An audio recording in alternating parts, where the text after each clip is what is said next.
Hello and welcome to a brand new episode of the Nerdpocalypse Podcast. I'm your host, Jay. I'm here with my co-host, Micah. Hey. All right, guys, we are back. No Terrence this week. He's going to be out for a couple of weeks, by the way. That way I don't have to keep saying this every day. All right, checked out this week. Micah, you watched Lilo and Stitch, the live-action movie. What'd you think? Yeah, I watched Lilo and Stitch, and it was a pretty good movie. It was a pretty fun movie. My son was really excited to see it, and the kids that were next to him were really excited to see it. Excellent. This movie is probably going to be the movie that makes the most money this summer, just because it's probably going to have long legs. Had a huge Memorial Day opening weekend. Yeah, it did. And people like Stitch. What was it, 185 million, I think? Which is crazy. Something like that, yeah. Blew the second movie that I'm going to talk about out of the water. And it was a packed house when we got there, and it was a fun little movie. Look, Stitch steals the show, right? Everybody, this is Stitch's world. Yep. Everyone else is just kind of living in it. And I've never seen the original cartoon, so I don't have anything to compare. Yeah, so I don't have anything to compare this to. I asked my son, did he want to watch it, when we got home, and he was just like, no, I want to do my own thing. I'm like, all right, hey, that's fine. He don't have no respect for animation either. No, man, I like it. Yeah. As a storytelling medium, I'm good, thanks. Yeah, I wish. It was a pretty good movie. It stars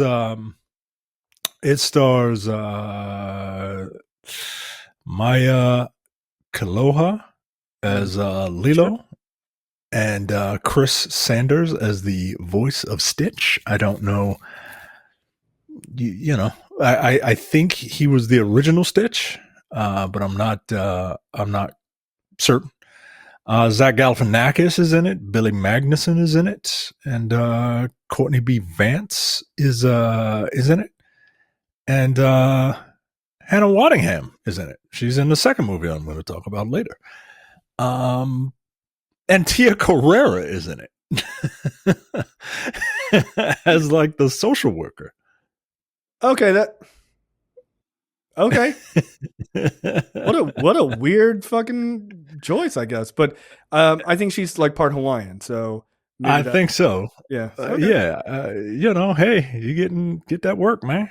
I ain't seen Tia Carrere in a minute. Holy shit! Right. She was. You want to talk about like an it girl for a hot minute. She was the woman of the moment, boy. Oof. Like when Wayne's World came out, ain't nobody know what to do. They're like, what the fuck is going on? Yeah, she was so good. Jesus Christ. She's still great looking, by the way. I was looking at pictures of her. Still very good looking. Yeah. She is she was born in Hawaii, so that makes sense. And look, it was a fun little movie. I mean, I don't really know how to describe this movie or review it other than like I would not have seen this if it weren't for, taking a kid who really wanted to see it. And so we went, and I had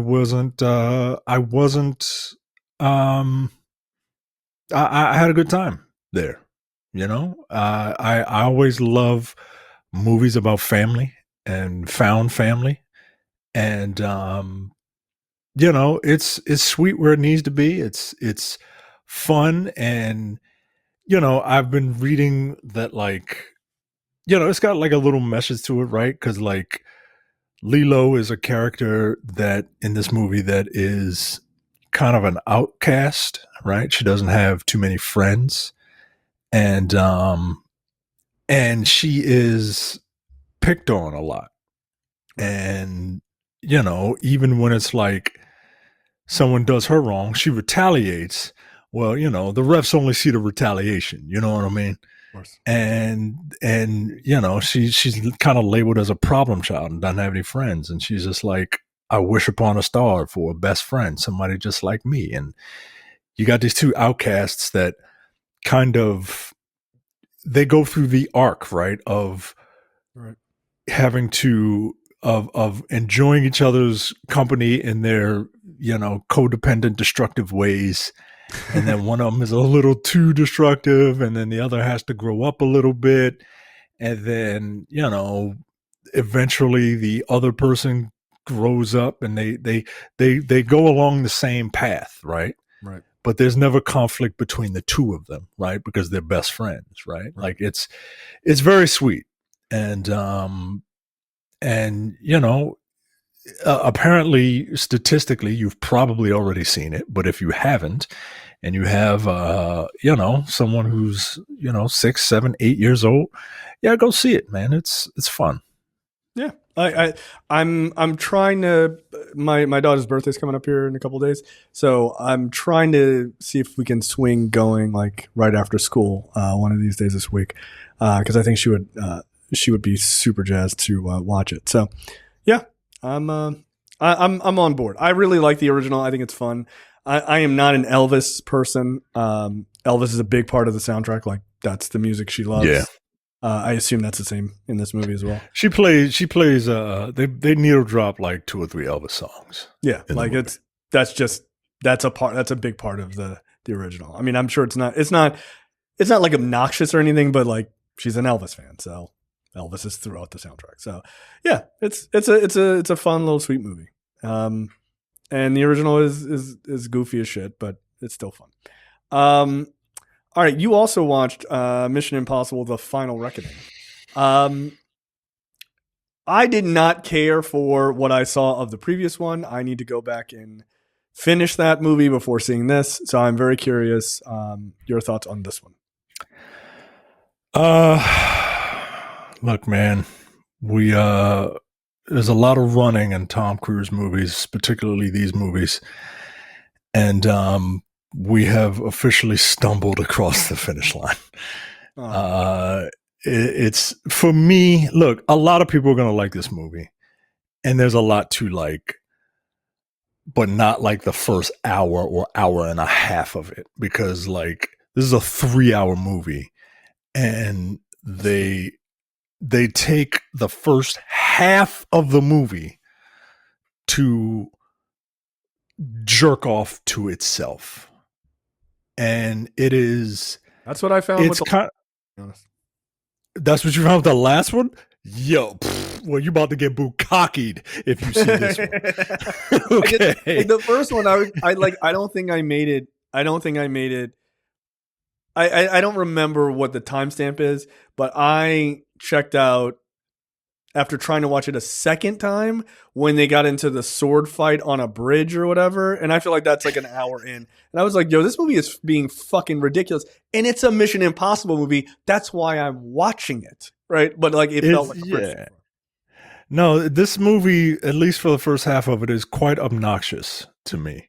It's one of those movies that like has to try and tie in all the other movies that they obviously have not planned for, right? Like it's one of those, James, I'm the author of all your pain type of deals, right? Where it's did they really try to tie in shit from like someone said that they tried to tie in shit from like the first movie? From the third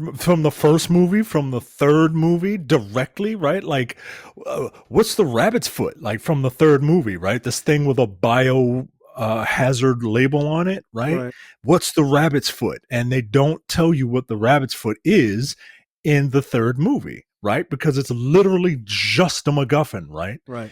And in this movie, they're like, do you remember the rabbit's foot from 20 years ago? Well, it turns out it's the AI all along. Spoilers, right? Like, what?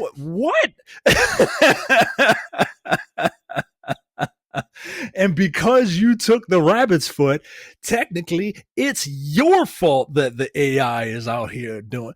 Like, all right, bro, like that's all the story I'll give you, but like the story has never been the positive. I mean, like the really strong stuff. And I'm not looking for like super strong stuff from a Mission Impossible movie in terms of storytelling.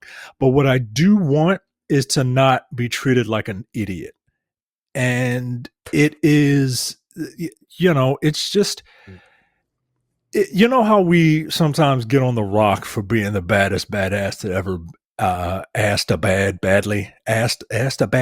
right? Yes. That's what Tom Cruise is in this movie, man. And it's a shame. Like he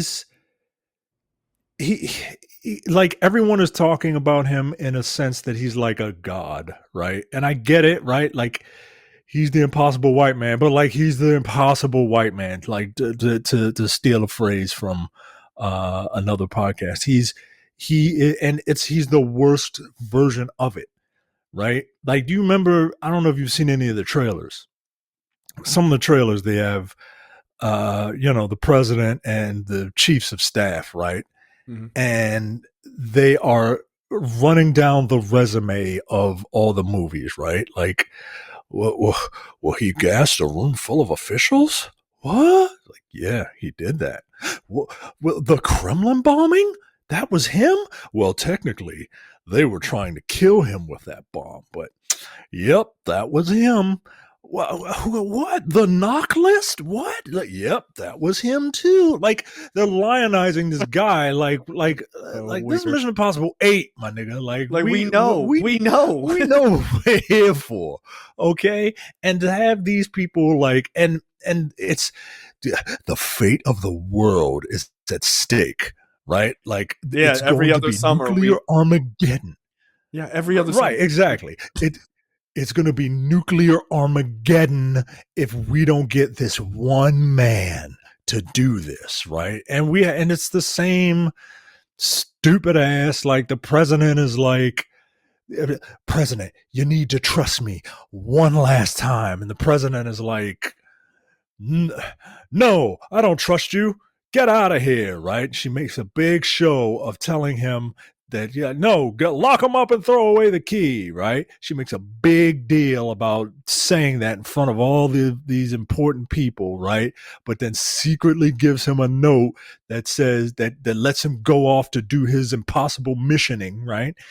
And then we turn around and the Joint Chiefs of Staff are like, wait, so you just let him go? And I'm like, yeah, wait, how do you know that? Like, how the fuck, like, what was the point of all that cloak and dagger? So why'd you just say, no, I'm going to let him do what he wants to do? Like, what is going on here? Like, this is, like, the story is so stupid. I argued that the one right before this, what was the last one called? The penultimate? Dead Reckoning. That scene in that first movie where they're in the room, I guess that's the one where he gassed everybody. Like, yeah, the dialogue in that scene, I remember when I was watching it, I was messaging you. I was like, who the fuck wrote this scene? It's so bad. It's so bad. And it's like, it's remarkably bad for this franchise. Like, it's like, who is it? Chris McQuarrie who's doing these? Yeah. Like, it's like he got swept up. Like, when he first joined on, because he started in 5 or 6? I think maybe 6. He started with them, and like I think originally he was like, all right, cool, I like these Mission Impossible movies, they're fun, I'm gonna make them intellectual, like not overly so, right? But I'm gonna make them fun, relatively smart, over the top spy movies, and that's cool.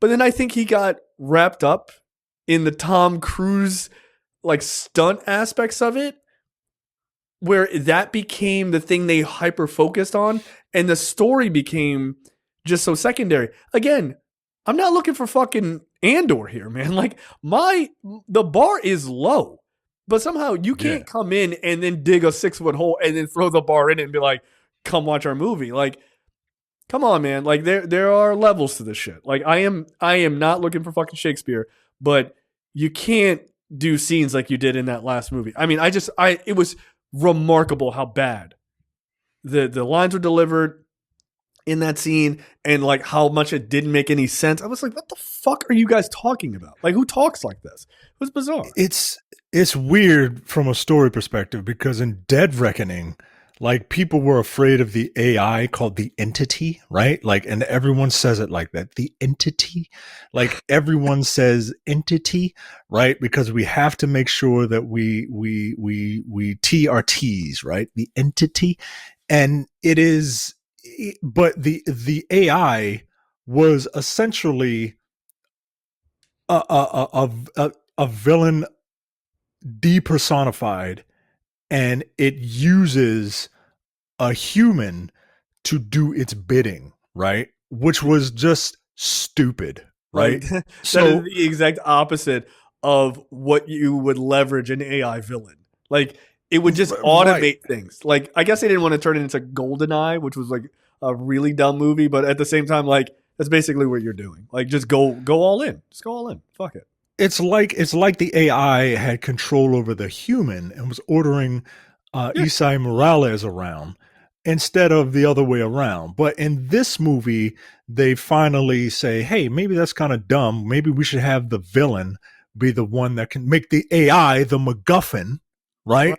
Because if you can control the AI, then you can control, whatever you need to control in the movie, right? And so they do get that right. But everything else from a story perspective is just so stupid. Now, having said that, okay, Are the stunts, particularly two of them in particular, are very well done. One of them involves a submarine, and the other involves the planes. Right now, again, story perspective. Why are there two planes? You'll find out in the movie why there are two planes. Plane jousting, right? We're just copying the greatest one, part 2. Obviously, they did motorcycle jousting. You want to know what? You want to know why there are two planes? Because the villain brought two planes with him. These are the biplanes? This is like a biplane? Yes. Yes, these are biplanes. Why would you need two biplanes? Why would you need two? Why would you need two? Why would you barely need one. You barely need one. If I'm trying to get away from someone, a biplane, not my first choice. Why didn't you pick a hot air balloon as a least effective fucking option? Stupid. Like, there's a reason why he's picking biplanes, but he even says, I brought two just in case. Just in case what, yo? Like, what? Who wrote this? Who wrote it? Who wrote it? Right. Like, now, it's better. That's one of those things where it's like, it's better to say less. It's just better to just be like, right. Hey, you just showed up somewhere and it's like a biplane rental shop and there's like multiple biplanes. And then that's just how about you just set it. How about you just set it at an airfield? How would you set the climactic battle at an airfield? Why'd you bring two planes? What the fuck? What the fuck? Like, what? What are you talking about? I'm telling you, you got to go back. You got to go back and watch that scene from Dead Reckoning where they're in that like conference room or whatever, and they're talking, because that's what it felt like. It's like, why would you say that? Like, that doesn't make any sense. What are you talking? Right. Like, come on, man. Like, all right, but the submarine scene, while is not as like, it's a different type of exciting, right? Because it's one of those things where it's like, hey, I have this impossible mission. We laid it out. Now it's time to execute. And while you execute, everything that can go wrong will go wrong, right? It's one of those things, right? Where it's like, in Final Destination, death is chasing you and it will get you. Like, in a Final Destination scene, like, catastrophe is chasing you and you have to see if he can, make it out, right? And it's a fun scene. And the biplane scene, as stupid as the setup is, it's really impressive. It's impressive filmmaking. It's impressive to see. It looked dope. It's impressive to see Tom Cruise out there doing his thing. It's really, really fun. It really is. It saves the movie. Wow. The problem is you got to sit through like an hour to an hour and a half of just the most boring Mission Impossible movie ever. Okay? And if you can do that, right? And if you can put up with, all the callbacks, right? And I get it, right? It's presumably the last movie. You got to give a couple of callbacks, right? If you could get through all the callbacks, right? If you can get through all the cameos, right? Because there's a ton of cameos in here. Hannah Waddingham is in here playing an American.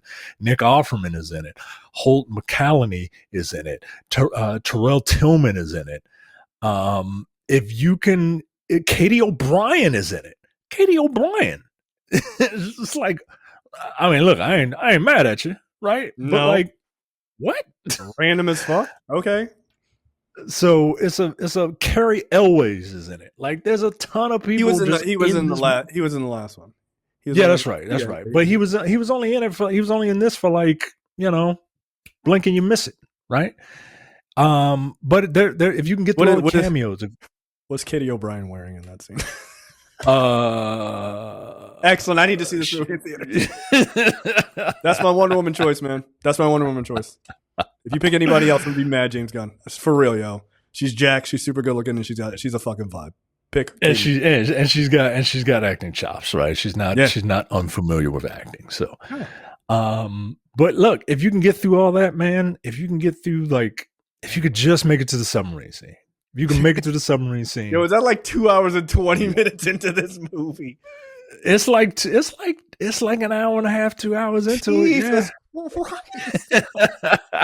How did they manage to fuck up these last two movies? I know what it is. They got addicted. I'm telling you, they got addicted to the action sequences, and they lost sight of gotta balance it. You gotta balance it. Look. Part 2 is a perfect example of that. You hire John Woo. John Woo going to do some wild, dumb shit. You're all going to enjoy it. You're going to you'll love it. It's fun. But the story, as much as I love Mission Impossible 2, I will go to my grave. I will have it etched on my gravestone, even though I'm not going to do that. I love that movie. It's dumb as fuck. And it's got motorcycle jousting in it. But they just lost sight of the fact of what about writing? They were just man, practically gagging for it. Who is writing these lines? Who's writing these lines? And look, I get it, man. Look, I get it, right? I get it. These you're just trying to get from one set piece to another. But can we get there without bashing our heads in with a brick along the way? Exactly. That's all I'm asking, man. That's all I'm asking. Look, a lot of people are gonna like this movie because they're gonna be like, well, this submarine scene was cool, the biplane scene was cool, some of this other stuff was cool. You know what's not cool? A character that's been in the movie that all of a sudden has a familial relationship that we just now find out. That's bad writing, yo. Yeah, that's Bad Boys writing. That Bad Boys does that, right? Yo, suddenly Will Smith is married to this one woman. Wait, what? Why? Right. That's just not good. These movies don't need to be in a connected you don't have to. I am the author of all your pain universe, yo. You just need to do cool shit and not be and not spend too much time setting up. And that's the problem with this movie. It's not the worst movie in the world. It's not even the worst. Is it the worst Mission Impossible? I don't know, but it's probably down there for me. Wow. Okay. It's down there, man. Rogue Nation is top of the top, right? That's Rogue Nation. Six? That's the fifth one. One. Fallout is the sixth one. Rogue Nation is the one that introduced Elsa Faust, and they were basically fighting the Syndicate, right? The evil IMF. Yeah, that's top tier for me. Wait, what is that the water stunt where he jumps into the fucking thing and she has to save him? I think so. Yeah, where Tom Cruise literally had to hold his breath for 6 or 7 minutes. That's Rogue Nation. That's my favorite one as well. Yep, that's the best. Yeah, I love that one. My second favorite is the first one because it's a good old fashioned old school cloak and dagger stuff, right? Yep. My third favorite is Fallout because Fallout is just big dumb fun, right? And then from there on, and you know what? I did not mind Cavill as the villain. I thought he was a good. I thought he was great. I thought he was great. He played against type. He didn't talk too much. You know what I mean? And he had an interesting look, right? Yeah. He doesn't do that look in any other role that he's been in. So yeah, man, I dug it. But after that, they all kind of run together. Yeah, after that, for me, and this is blasphemous, I know. For me, it would be 2, then 3, then Dead Reckoning, and I have not seen this latest one, and I assume that's around as your bottom. Yeah, those Those are my bottom, not my bottom bitch. Those are just the bottom. No. But I agree. Rogue Nation is definitely the best one. That is a fucking that one is super fucking solid. It's just really, really fun. Maybe I'll just watch that and pretend I watched this Dead Reckoning all the way through. Yeah, man. And that's the thing. Christopher McQuarrie did all of them starting in Rogue Nation. He did Rogue Nation, Fallout, and the two Dead Reckoning, or the two Reckoning movies. And that's what I'm saying. Those Rogue Nation and Fallout, like you had the formula, dude. You had the formula, and I think he just got obsessed. And this is why I know that it became an obsession with like the stunts over like general film, just great fun filmmaking. Is because remember in Dead Reckoning, what was the big marketing? We're doing a jump on the bike. We're doing a jump on the bike. Yeah. And then they did the jump, and I was like, that was it? That's it? Right. And then he did the parachute. I was like, okay. Like you showed. And they made sure not to do that this time, to their credit, right? Like the big stunt is the biplane scene. And you saw very like, you saw very little of it, man. You saw very little of it. I'm very, very impressed with what they were able to do with those planes, man. Like it was, and to see Tom Cruise out there, like, look, he may not have been, 20,000 feet in the air or whatever, but to see somebody out there doing that stuff and to have them film it, like that's old school James Bond stuff, man. Like they used to do that in the 60s with these James Bond movies where they would just film people like fighting and jumping out of planes and shit. And crazy. It was wild, man. And it's good to see stuff like that. Like I want to see stuff like that in my movies. I just don't want I just kind of dumb. Yeah. I just don't want the movie to be, word vomit. Yeah, no, I agree. Like it's really funny because I actually just saw a clip today. Do you remember in Terminator 2? I did not realize this was they did this for real, which is fucking insane in hindsight. In Terminator 2, like the sort of latter, I don't know, the entire like final sort of chase scene, right? Where the T-1000 is chasing them and they end up in the factory and all that other shit. When they're driving, I think they're driving the truck or the tow truck or whatever, and they're shooting at the T-1000 who's now in a helicopter. And you see the helicopter drop down, like it drops down and then it just crusts over a highway overpass. And then it goes under the fucking overpass and is chasing them inside. They did that for fucking real, dude. I was like, wait, what? I was watching a video and like it had Cameron like talking about it. He was like, yeah, we wanted to do this shot and we wanted to do it for real. And basically the people we were working with were like, we're not going to do that. Like, are you insane? Because if you clip something, everyone in the helicopter is dead and you probably in the truck are also dead. Like, what the fuck are you talking about? And James Cameron's like, yeah, I still want to do it. And one of the like stunt pilots was like, I'll do it. Like, fuck it, let's go. And for sure as shit, that dude fucking, he was like, give me a few minutes to like game it out. I'm like, a few minutes, give me a couple of weeks. I can say goodbye to my family. He was like, yeah, just give me a few minutes to like check it out and, and get all the measurements or whatever the fuck an insane person would say. And then dude was like, all right, got it. Boom. And fucking did it. One time. I'm like, that shit just doesn't happen in movies, yo. Like, it just doesn't happen in movies. Like, dear Google VO3, make helicopter fly under truck overpass. Done. You're welcome, James Cameron. I'm not getting in a helicopter. That's fucking insane. But yeah. So yeah, good. Look, I'm happy that maybe Macquarie's time is done. I don't know what comes next for this. Like, does this feel like the last one? Yes, because yes. It feels like you can end on this, and I think this franchise needs a bit of a refresh. I think they really give it a break. I think, I agree with you. I think it needs a break, but this is American James Bond, right? Like, it's coming back, and I think it needs a bit of a refresh. I think it needs an all new cast. I think it needs some fresh eyes. I agree. You could still like be a very like whoever is going to lead this franchise on, I'm sure Tom Cruise will still produce. Oh, fuck. And as producer, I'm sure he's going to insist that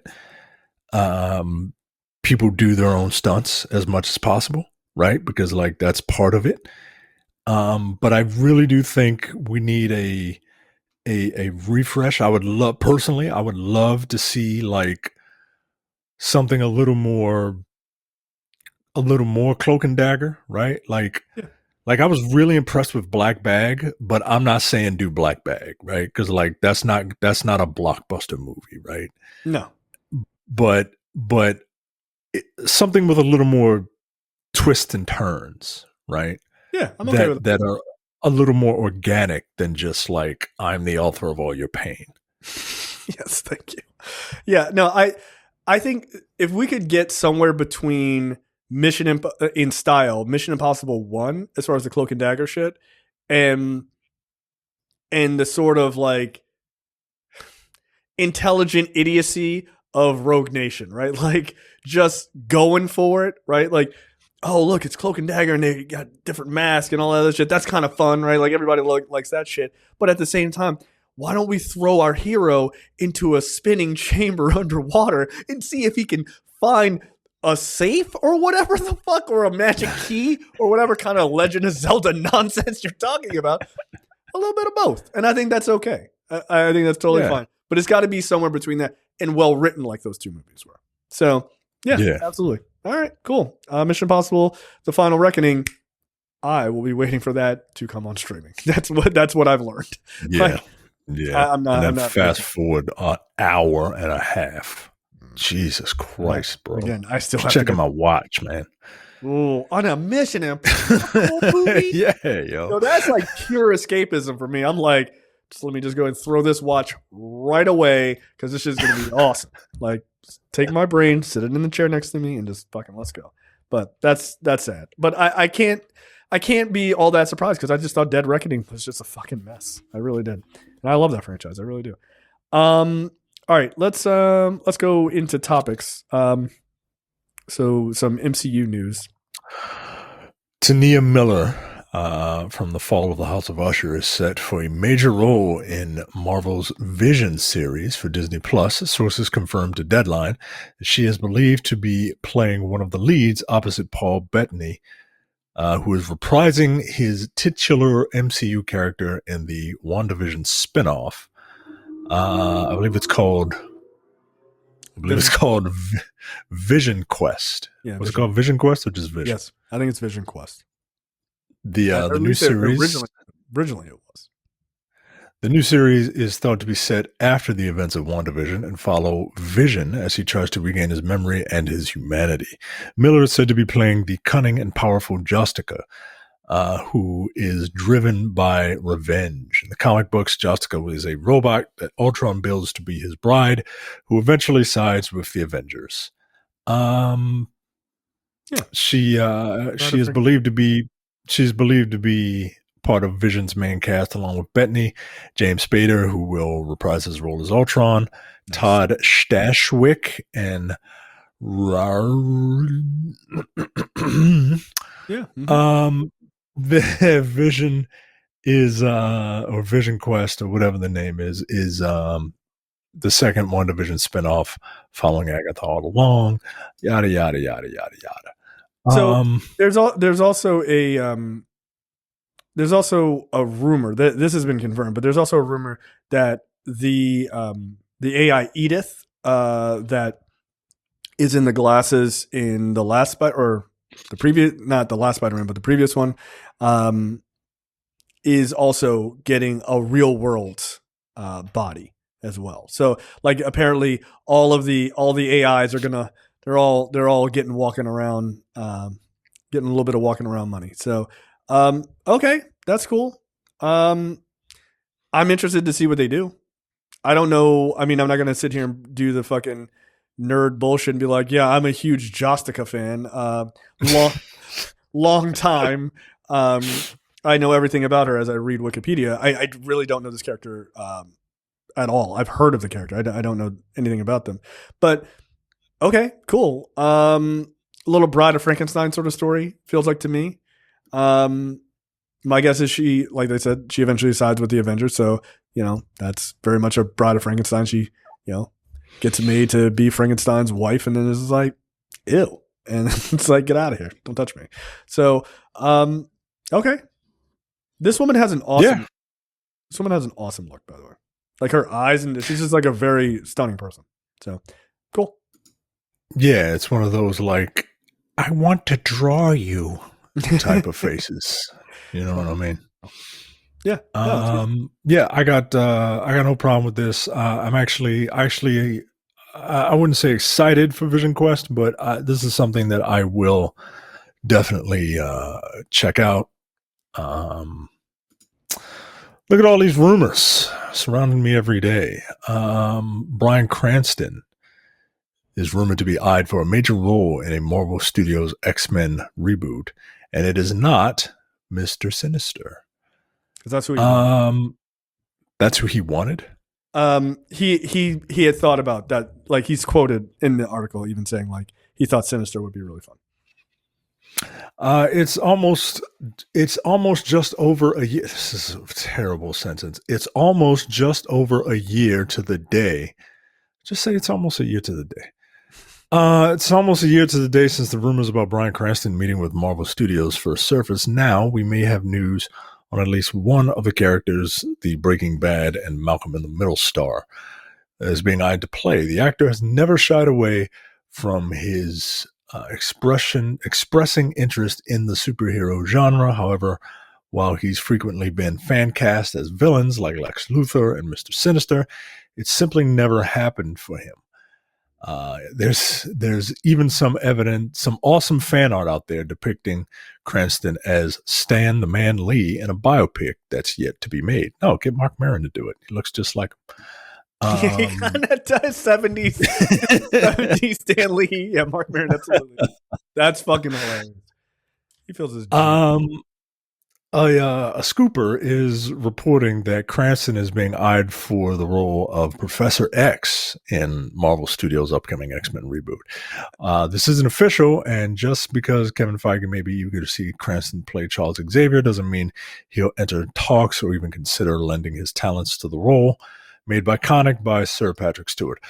I want to play an antagonist a fraction smarter than the protagonist. Never dumbed down to give the heroes an easy win.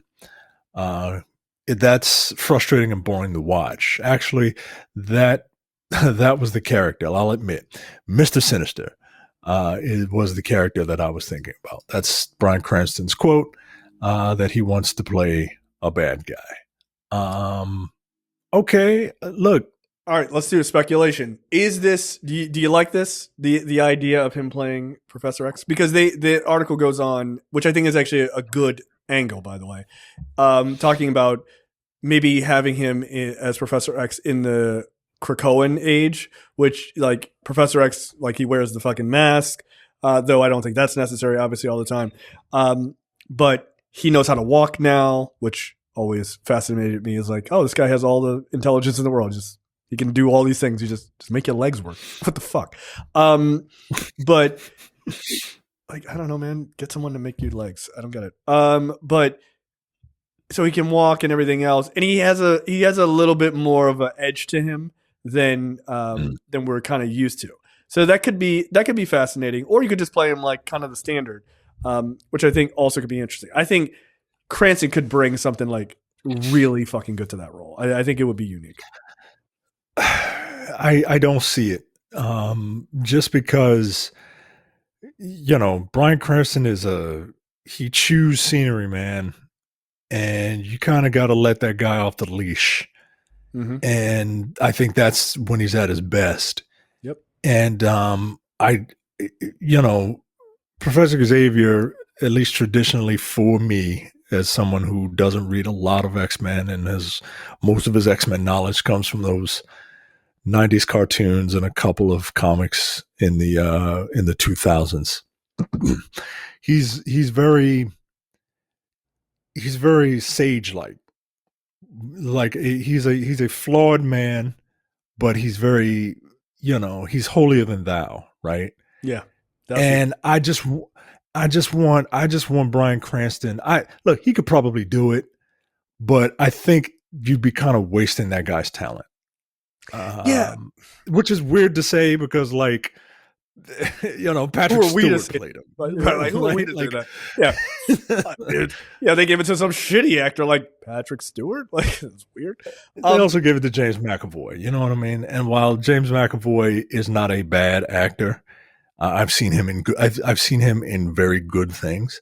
His Professor X left a bit to be desired, I would say. I would agree. He felt bland to me. People seem to really like him as Professor X. I did not. And I think that had more to do with the writing than it did his performance. But I always enjoyed James McAvoy much more in villain roles.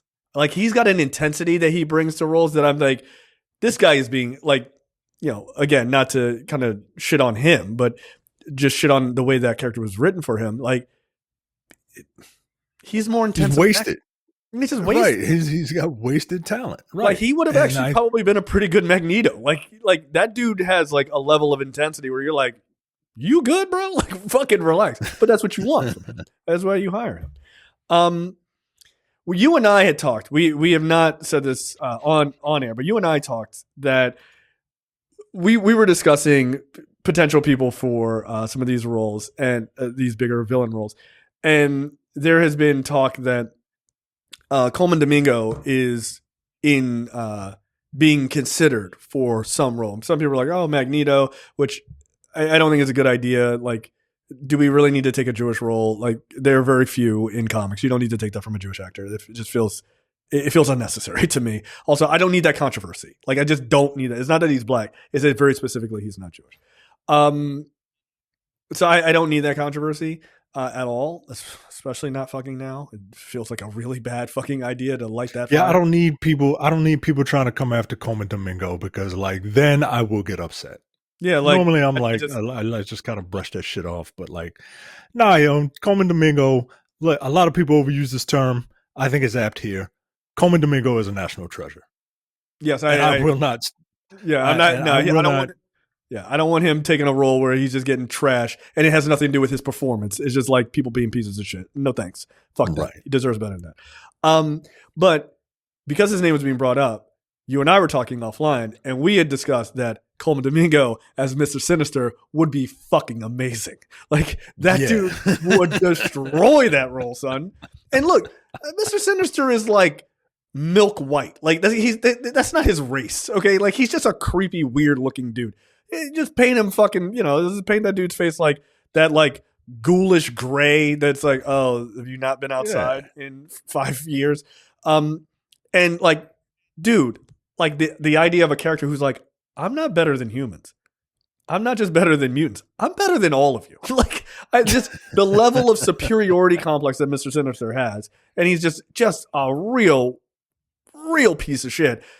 Coleman Domingo would have a fucking field day with that role, and he's gone on record saying he wants to play a villain, he would love to play a superhero villain.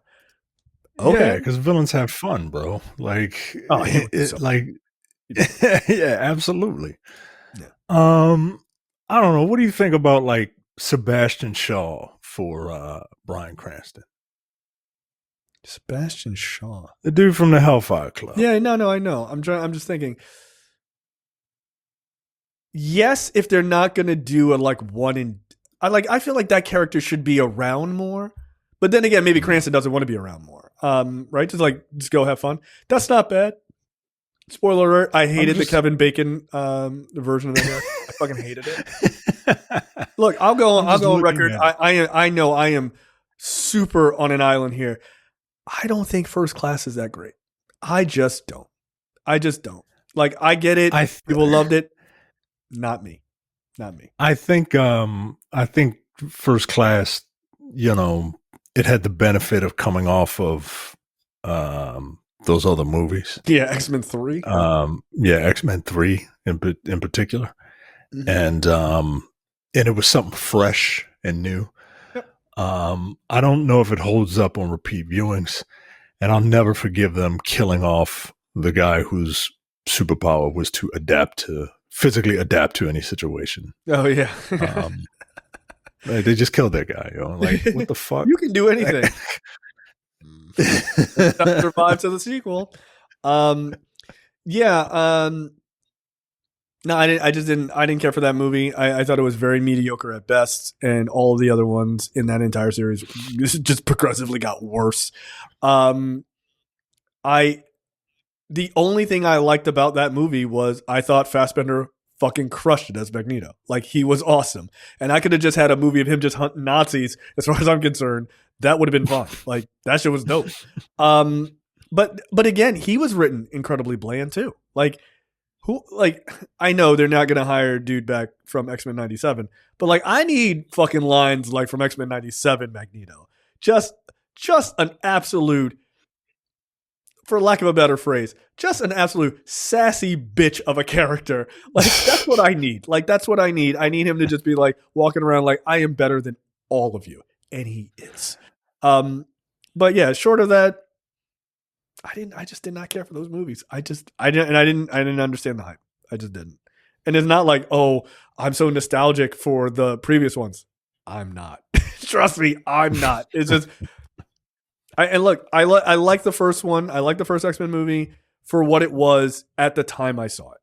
And then they just got, like, 2 was fun.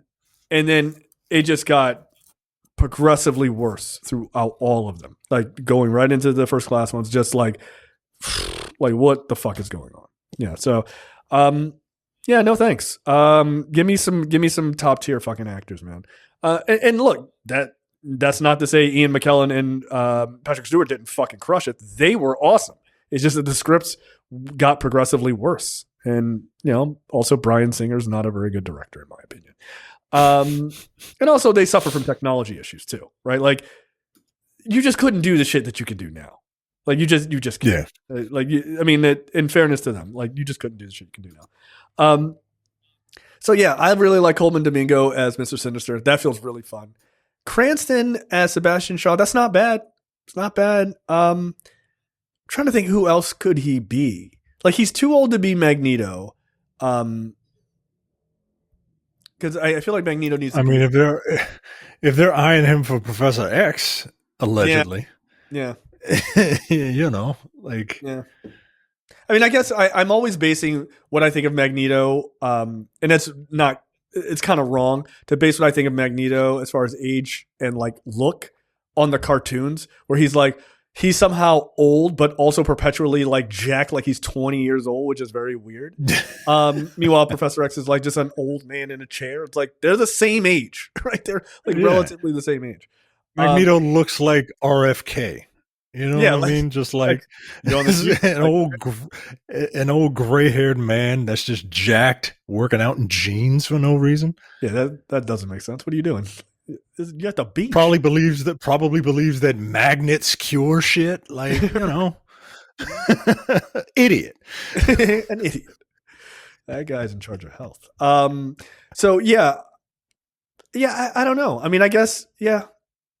I mean, Cranston as Magneto is not a bad choice. If you're going that age, it's not a bad choice. I feel like he could cut loose on that, but I just don't see him in that role. Like, I just don't see it. He said Mr. Sinister, and now I really kind of want to see. I'm not mad at that. Like, I'm not mad at it. Like, I feel like that would be fun. I feel like he would have a fucking blast. I mean, you got to remember, Cranston is a big fucking dork, right? He did voices on fucking Power Rangers. Like, this guy is not like, I'm above these properties. He's like, bitch, I cut my teeth on this fucking shit. Like, so yeah, I'm not mad at it. Like, I would not be upset if he played Mr. Sinister. That would be great. The talk is that Mr. Sinister is likely the villain. So if you want to give it to Bryan Cranston, dude, you're not going to hear a fucking peep out of me. Zero complaints. So it'll just be interesting to see what age they put Professor X and Magneto at, because that's gonna determine how young the cast is. Yeah. And then, like, how long are these guys gonna stick around, right? Like, I mean, if you only have to do this, then you can stick around for a long fucking time. I mean, fuck, Patrick Stewart like just did it like a year ago or 2 years ago. So, but yeah, we'll see. Could be fun. I'm sure it will be. Could be fun. What is might be fun, might not be. Gen V is coming back, and Marie Moreau joins the cast, joins the resistance against Homelander for season 2. Looks like we might be getting a first look at some footage from the second season of Gen V very soon, as Prime Video has released the first official key art spotlighting Jazz Sinclair as the Blood Mage Soup Marie Moreau. In the season 1 finale, Marie and some of her classmates were rounded up by Homelander and his forces, and we saw the same thing happen to Huey, Frenchie, MM, and Kamiko. In the season 4 finale of The Boys, it seems interned soups are going from some kind of resistance to fight back against the leader of the Seven. Look, man, one of the actors passed away in a motorcycle accident. The black dude. Yeah. And it was horrible, man. Like, that dude was only like 27 years old. And it's just sad, man. And that's kind of gonna hang over this show for a bit. Mm-hmm. I wonder how they're going to write him out. Like, I hate to, sound crass about it, but like, if you're doing the whole show must go on, like, are you going to recast him, or are you just going to write him out? They said they're not going to recast him. Yeah, here you go. We won't be recasting the role because no one can replace Chance. Instead, we have been taking time and space to recraft our season 2 storylines as we begin production in May. We hope to honor his legacy. Okay, look, Gen V, I was down on it when I first heard about it, heard that it was coming, because I was like, do I need more of the boys, right? It's one of those things where it's like, yo, real life is real kind of fucked up now. Like, right. This whole parody shit isn't funny to me because, like, it's happening for real. Right. But I did give it a shot, and I did end up really enjoying it. So I guess I'll give this season a couple of episodes to see if it can kind of find its feet. But this whole, I'm ready for the boys and all of everything around it to just kind of be done at this point. Well, and here's because they're not saying anything. Saying anything right new. They're not progressing. They're not.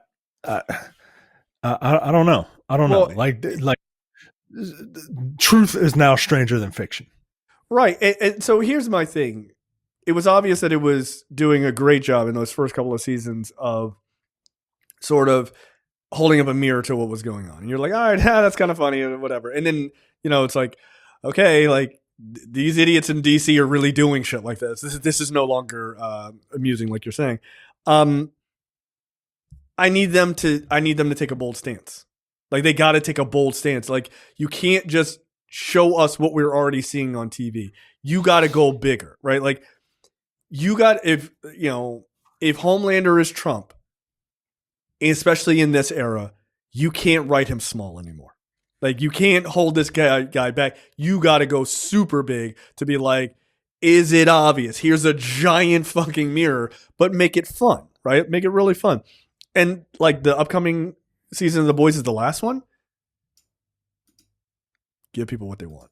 Okay, like, I'm not interested in seeing Homelander die in some fucking like, oh, okay, that was it. Nah, man. Like, nah. Like, you got to give people what they want, and you got to make it big, right? If this guy is supposed to mirror how a lot of people are feeling right now, give the people what they want. That's all I'm saying. But whether I'm talking about art or reality, whatever, just give people what they want. Give me what I want, right? But I don't know where that leaves Gen V, right? Like, this ends in season 5, right? So I assume Gen V season 2 comes out before the last season. Are they just saying that this is the last season of Gen V? Because once The Boys ends, I don't really see the point of Gen V. I don't think I'm going to care about a bunch of college kids in an era that is supposed to be like, hey, we killed the worst of the worst guy and all the other bad guys got killed or pushed underground or whatever. Let's keep following these college students. That feels dumb to me, right? It should Well, wrap up I'm sure you can easily kind of parlay that into, hey, here's a new big bad coming. You know what I mean? Like they can find a way to make it work. But especially if people are watching it, like if people are watching it, they're gonna find a way. No, absolutely. So I'm not necessarily, I'm not worried about that. I don't know. These shows take so long to come out for me. At least it feels like they do. Maybe it's a year, right? But it feels like a long time to me. I feel like it's been it feels like it's been 2 years. Yeah, it for me, right? I could be wrong. I'm usually wrong about everything before anybody gets, before you start typing in the Discord. But I'm already typing, so how about that? But about that. Yeah, I just, I've stuck with it, and now I just kind of want to see it. Do your thing. Yeah. Do your stuff. Yeah, it's go away. So that premiered September 29th, 2023. 2023, the last the previous season? Yeah. So it's been 2 years. Yeah, man. They just feel like they take forever, man. They do. They seem to. And again, that's totally fine. I'm not gonna get hyper invested because I do think that this is probably the last season for this. I really liked the first season. I thought it was really fun. But then they announced like we're getting rid of the boys after season 5. I was like, oh, okay. Like, so what are we talking about?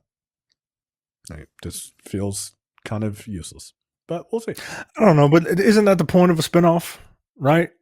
Like to carry it past the original. To carry on, right? Like A Different World didn't end because the Cosby Show ended. Right. You know what I mean? I mean that's totally fair. Totally fair. So look, maybe they've got a story and it's a dope story. Again, we both enjoyed the first season. Just crank them out faster. I mean, but that's what happened with Invincible.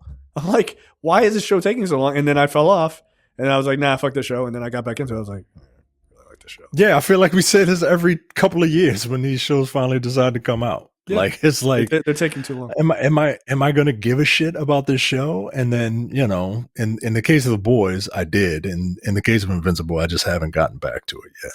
I'm telling you, I think you would like it. I do. I do. I do. Like I was the biggest like I don't give a shit. I tried. And I was like, you know what? I was working. I was like, let me just throw this on in the background. I'm like, I'm so invested in the story already. Okay, this is like God damn. Just because I saw a bunch of clips online, I was like, all right, fuck, they got me. All right, next up, Superman's runtime has been reportedly revealed. It is the shortest Superman movie ever. Why do you guys write these headlines? It's not as if the movie is 45 minutes. Like, relax. The movie is 2 hours and 2 minutes, which is exactly the length of that's the length of a proper movie. Got it. Yeah, it doesn't need to be 2 hours and 45 minutes. Dragging and like it doesn't need to be fucking Mission Impossible and all this other shit. It just doesn't. Like, we don't need a 3 hour Superman movie. That this is fine. 2 hours is great. Like, if you said an hour and a half, I'd be like, wow. That's a lot to do in an hour and a half, right? Because sometimes it's a little too short, and then everything feels rushed. But no, 2 hours is a absolutely proper amount of time for a Superman movie. So okay, again, I don't know why people make a big deal of that. Next up, HBO cast. Yeah. It's 2 hours. The movie should be about 2 hours, guys. Comedy should be an hour and a half. Big set action piece movies like Superman and comic book movies and stuff. 2 hours is fine. Anything over that, it better be a massive event movie, like an Avengers movie or something like that. Or just a solo adventure, 2 hours. It's fine. Next up, HBO's Harry Potter series cast the big three: Harry, Ron, and Hermione. These are three people I do not know. Newcomers: Dominic McLaughlin, Alistair Stout, which is the most British name I've ever heard, and Arabella Stanton have been cast as Harry Potter, Ron Weasley, and Hermione Granger, respectively. All right, cool, man. That's dope. Good for them. I hope they do well. Hey, everybody listening to this, if you know people who are gonna like harass these kids online, just punch them in the face now. Leave these kids alone. Let them do their thing. Do I know if they're good actors? No, I don't. But I do know that they auditioned against 32,000 other kids and they won out. So that is fucking awesome for them because they're like 11 years old. And I'm sure this is a fucking dream come true for all of their careers. So bully on them. That's great. Are you watching this? You excited? You're the Harry Potter guy. Yeah, I'm gonna watch it. I like the series. Look, I get it. J.K. Rowling's a piece of shit, garbage human being. No, zero arguments. Like, I'm sorry. I'm not going to tell you that. Like, I don't like the series. I do. I think it's very good. And people who don't like the series, okay, you don't have to. But I think it's a very good story of teaching kids to face their fears. Like that's the whole thing. And I like that world. No. Is it perfect? No, it's not perfect. I saw a guy break down how the magic doesn't really make sense and it doesn't have any particular limits and all that stuff. I was like, yeah, man, it's magic. It's magic, bro. like it's literally the like that's how they solve things. He's like, well, there's a curse on this. Why don't they just do this thing with a person who's a curse breaker? I'm like, I don't know, man. Go touch a boob. I don't know what to tell you, man. Like, go outside, dude. Like, it's not that fucking serious. It's just not that serious. And look, I'm a giant dork. So I get the sentiment of wanting to pour that much of like resources, mental, cycles into dissecting this shit. Yeah, but like, don't ruin it, yo. Like, have fun, bro. Right? Like at the same time, like I watched what was it, the fifth one with my daughter, the Order of the Phoenix, I think, and I watched it with my daughter, and my daughter she'll be 6 in a couple of days, and the scene where the like you got like all the like the bad wizards, all the Death Eaters, they show up, and it's like, oh shit, son, they're like chasing the big three around. And then like, oh shit, they walk by a portal and all the fucking badass adult wizards show up and they start fighting them and they have a fucking wizard fight. How do you not like that? It looks awesome. Like, it's fucking badass. I love that scene. Fuck you. Just enjoy it. It's fine. Look, I think, and I don't like to say this word a lot, I think J.K. Rowling is a cunt. Okay? I do. I think she's an awful fucking person. But I'm not going to not watch wizards fight, man. I'm sorry. And by the way, Marvel could learn a lot in your Doctor Strange movies from showing wizards fighting in those Harry Potter movies because they nailed it. And I don't feel like you've kind of nailed it in those Doctor Strange movies. Yeah. Doctor Strange is doing they cast Scott Adkins as a wizard to fight Doctor Strange, yo. Like what?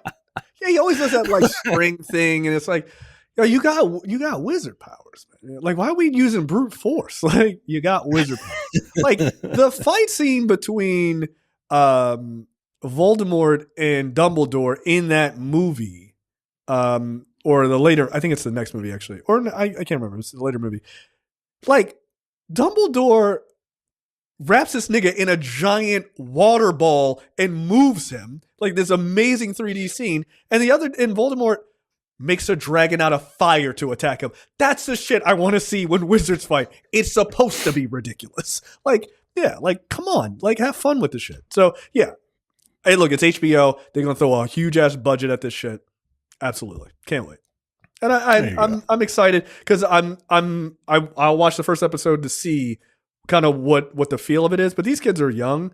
So, yeah, it'll be cool to watch this like week to week with my daughter because this will be the first show like we do that with, which would be kind of fun. So is this going to be like based off the books, or is this like new stuff? No, it's the books, but because it's like way more time that they have, they're gonna go like, yeah, you can flesh out the book.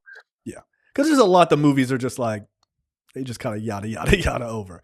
But there's, of course, you have to, right? And they did 8 of those movies, and they still had to yada yada a bunch of shit. So they'll be able to dig in a lot more. And I just feel like she'll be into this. So yeah. And she right, like, that's our thing together. Like, she's like, can I watch the new one? I'm like, all right, I'll give it a couple of months. Cause then I don't want to watch the movie 17 fucking times and then then space it out. So yeah. All right. Dominic McLaughlin, Alistair Stout, and Arabelle Stanton. Look, this is not for me, but if you can find a Harry Potter movie starring Arabelle Raphael, then I will watch it. I mean, I'd watch that 17 times. She's very, very talented. What did I hear the term? A very talented mattress actress. I heard, which I thought was a fucking awesome term. Which I heard another mattress actress use that terminology. I was like, that's genius. I like it. Funny. Yeah, shout out to her. Kevin Spacey's trying to make a comeback. How about no?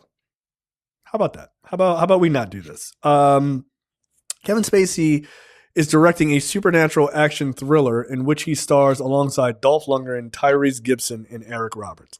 Tyrese, what the fuck are you doing? The fuck are you doing, yo? You don't got all that fucking Fast and Furious money laying around? No, he really don't. He got like baby mama problems, yo. Like, he probably need the money. No, he like, I guess I'll just be in it with this fucking guy. But the wild thing is, like, they were at the Cannes Film Festival. This motherfucker got a Lifetime Achievement Award.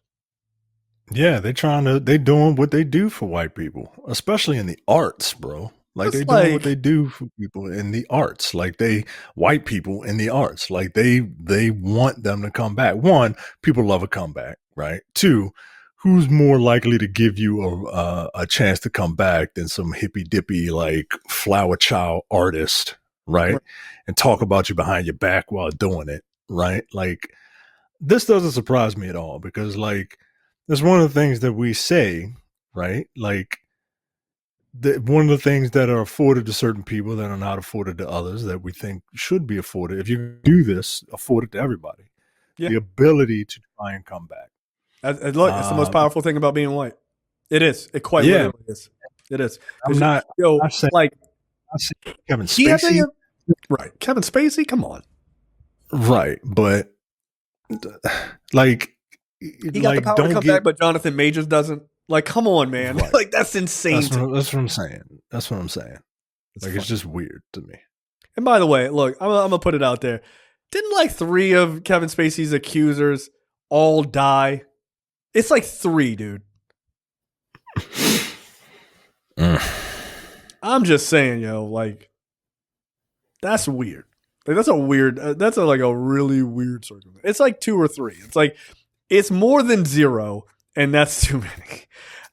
Yeah, I think it's like 3. It's like, is Kevin Spacey having these people murdered? Allegedly. I mean, sprinkle it on there. Stranger things have happened. Niggas on trial right now. Yeah, he got a Lifetime Achievement Award.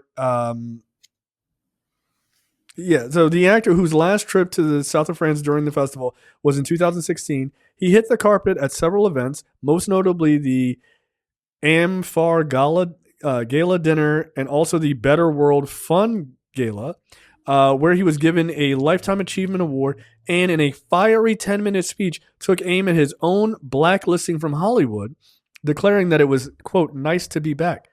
You sexually assaulted people, man. And then when you got found out for sexually assaulting dudes, you were like, I'm gay. That's a get out of jail free card. And people were like, no, the fuck it's not. The fuck you mean you got blacklisted? You should be blacklisted. It's fucking nuts. Nah, yo, you don't. It's just you don't get to come back. Yeah, I don't. Nah, sexual abuse agree with the comeback, yo. Like, get the fuck out of here.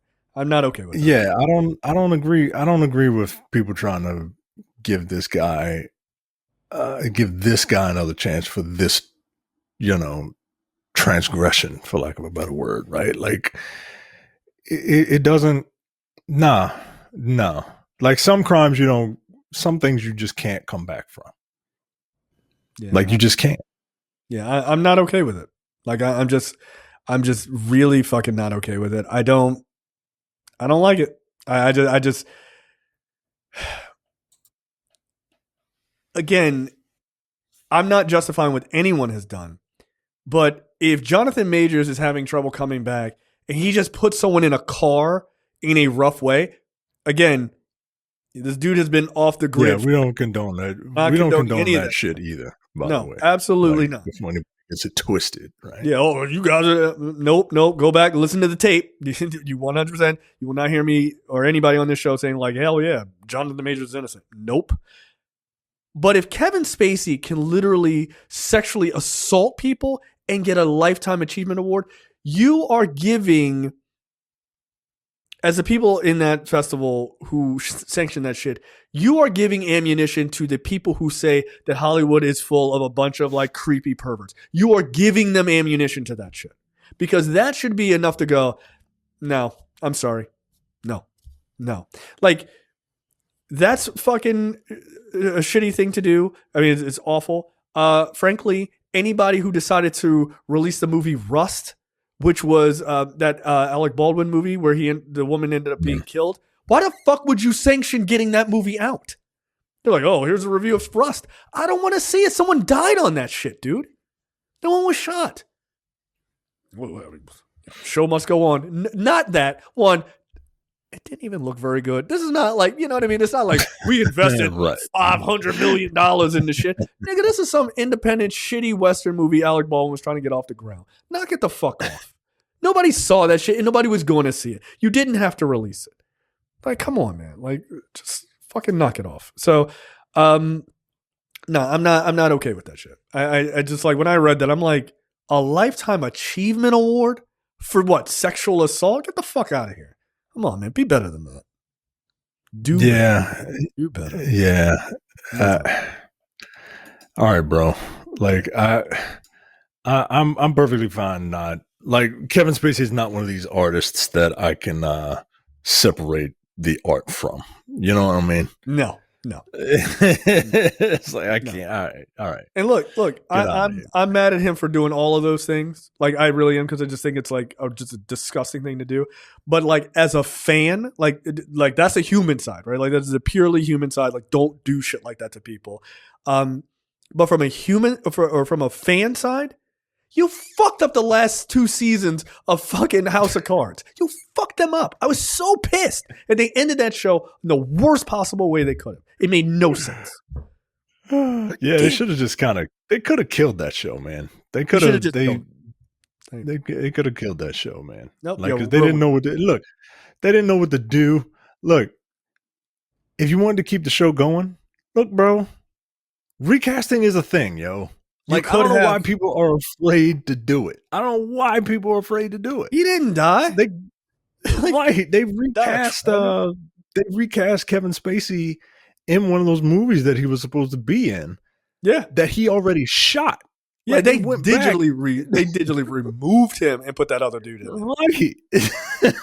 So I was like, come on, yo. Like, I don't know why people are afraid to recast, man. Like, these people are not like, we need to stop deifying actors, man. Like, yep, like, no one is above a recast, you know. And whether it's something like, I understand something tragedy, right? I understand in a tragedy you feel that way, but like, they could be recast. Like, they could, right? And eventually they will. Yeah, right. Well. Whatever multiverse bullshit you want to do, they ain't gonna do that shit, right? Like, come on, this is inevitable, right? So, yeah, I don't understand. Like, as a fan, I was furious with that. I was like, what is this? And I love Robin Wright. I loved Robin Wright on that show, but that arc for her character just didn't make any sense. Like, it just didn't make any sense. It just didn't. And they worked and that really pissed me off, because they were a fucking amazing duo on that show. God damn it, those first couple of seasons were so good. It was like first 3 seasons. He used to smoke cigarettes sit together, smoke cigarettes, and plot how to destroy the world and bend everyone to their will. It was like, this is couples goals. Oh my God, that show was so good. Also, Netflix fucked up. How did you make the second season on Valentine's Day and then you didn't do it the third season? You idiots. You idiot. They damn near broke Valentine's Day across the entire country because nobody wanted to go to restaurants when the show came out. It was fucking genius. Oh, that was awesome. That was a brilliant move. All right. That is it for us. A little bit of a shorter show this week, but we will be back next week for another episode. Good night. Sweet dreams.